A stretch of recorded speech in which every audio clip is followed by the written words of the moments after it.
followed and consolidated? Well, hindi nila naunawaan. Hindi naman porkit nag-consolidate at sumunod na sila ay babawiin yon. Ang pagsuspende ng programa ay nag-a-apply dun sa mga hindi pa at pinopwersa pa na sumunod habang hindi pa naman handa ang gobyerno dito. Bibigyan ko kayo ng halimbawa. Sa sulat mismo ni Secretary Bautista, sa budget nilang humigit kumulang 8 bilyon para sa 2018 hanggang 2024. Bibigay ko na lang sa inyo yung sulat niya. Inamin niya mismo na 50% pa lang ang kanilang nagagastos. Asan yung kompletong programa kung sa loob ng 6 na taon, kalahati pa lang nung binigay na budget ang nagagastos nila.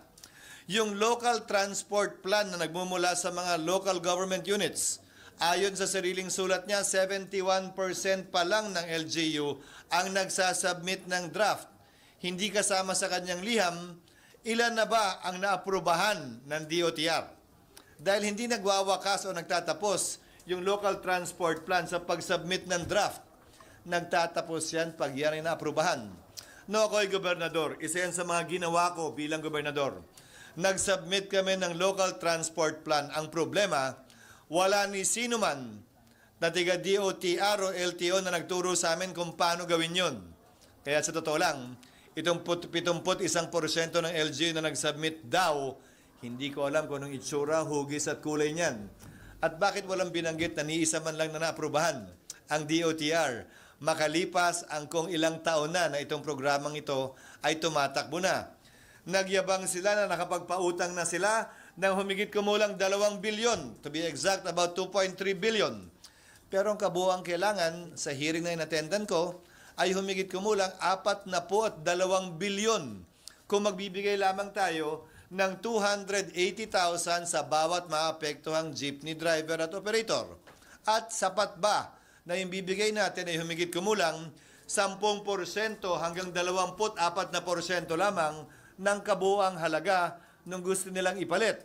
At hanggang ngayon din, hindi pa rin nila nabibigyan ng tama at sapat na valuation yung mga jeepney na i-decommission na bilang bayad daw doon sa mga operator at owner na mga jeepney na ito. Nasaan yung kompletong programa at kahandaan doon? Ang hinihiling ng Senado ay simple.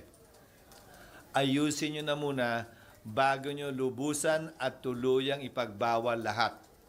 Ngayon, yung mga nag-comply at sumunod na, hindi naman namin sinasabing bawiin at itigil yan sa kanila. Nandun na yun, alangan namang babawiin mo pa, vested right yun. At naunawaan namin ang kahulugan ng vested right.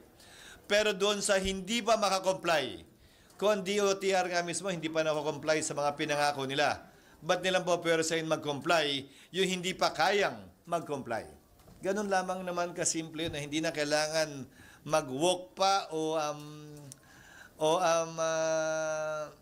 magreklamo pa mismo si Secretary Bautista dahil sa sulat niya mismo, inaamin niya ang kakulangan ng kanilang kahandaan at pagiging kumpleto ng kanilang plano at balakin para maisakatuparan nito sa lalong madaling panahon. Sure na itong mga taga-DOTR is doing their job, di ba? Parang 6 years and yet wala silang nagawa doon sa program. Well, sa'yo na mismo nang galing yan. Yun na nga yung punto, di ba? 6 years and yet kalahati pa lang ng budget na nagagastos.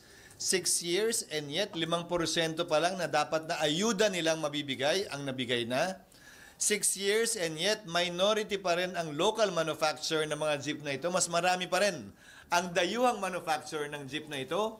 Again, walang masama na magpreno. Kung gagamitin ko ang salita ng mga tsuper at jeepney, magpreno ng konti, magminor ng konti, hindi ba?